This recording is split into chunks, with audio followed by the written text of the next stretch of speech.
CFI est une agence de développement média qui conçoit et met en œuvre des projets d'accompagnement et de développement des médias au sens large dans le monde arabe, en particulier dans les pays du sud de la Méditerranée.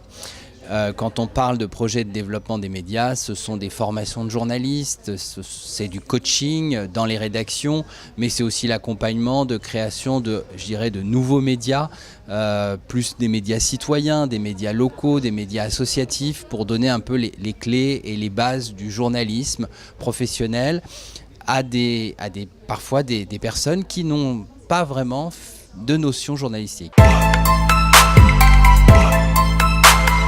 Par rapport à il y a 6 ans, beaucoup de choses ont changé dans les sociétés civiles du monde arabe et pour Saphir Lab inévitablement. Les premières années, nous avions beaucoup de projets médias parce qu'il y avait une grande envie dans le monde arabe d'expression, de s'exprimer. Les jeunes notamment voulaient tous créer des plateformes, des radios, etc.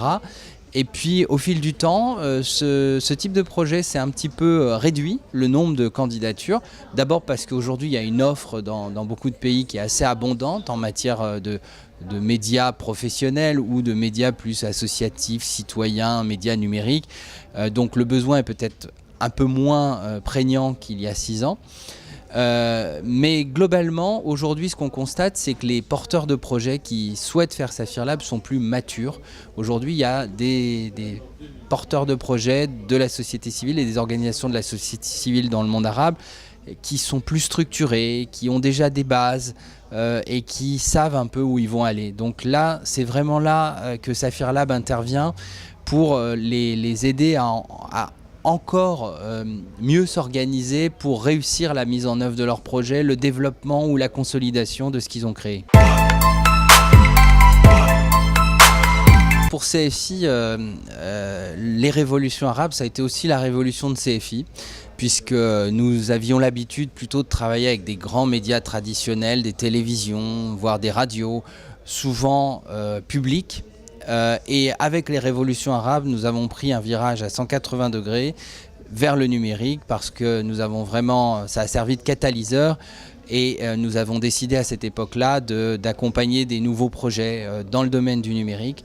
Aujourd'hui, par exemple, nous avons lancé un programme qui s'appelle DIGIL, Digital GIL, Génération numérique, pour accompagner des projets de contenu numérique pour les jeunes, par les jeunes, dans le monde arabe.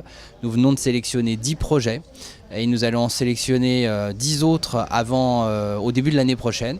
Et ces projets-là, nous leur attribuons des financements qui peuvent aller jusqu'à 80 000 €. Nous avons également des projets en Palestine avec un projet qui s'appelle Al-Média autour du journalisme de solution parce que nous pensons que les journalistes peuvent parler des trains qui n'arrivent pas à l'heure mais aussi de ce que font les citoyens et il y a un foisonnement d'initiatives dans le monde arabe de la part d'organisations de la société civile mais parfois des citoyens eux-mêmes sans organisation qui s'organisent pour améliorer leur quotidien, pour créer de l'emploi, pour créer des œuvres. Et c'est ça que nous essayons de faire avec les journalistes, de mettre en avant et de faire prendre conscience aux journalistes que ça existe aussi dans les sociétés, qu'il n'y a pas que des problèmes.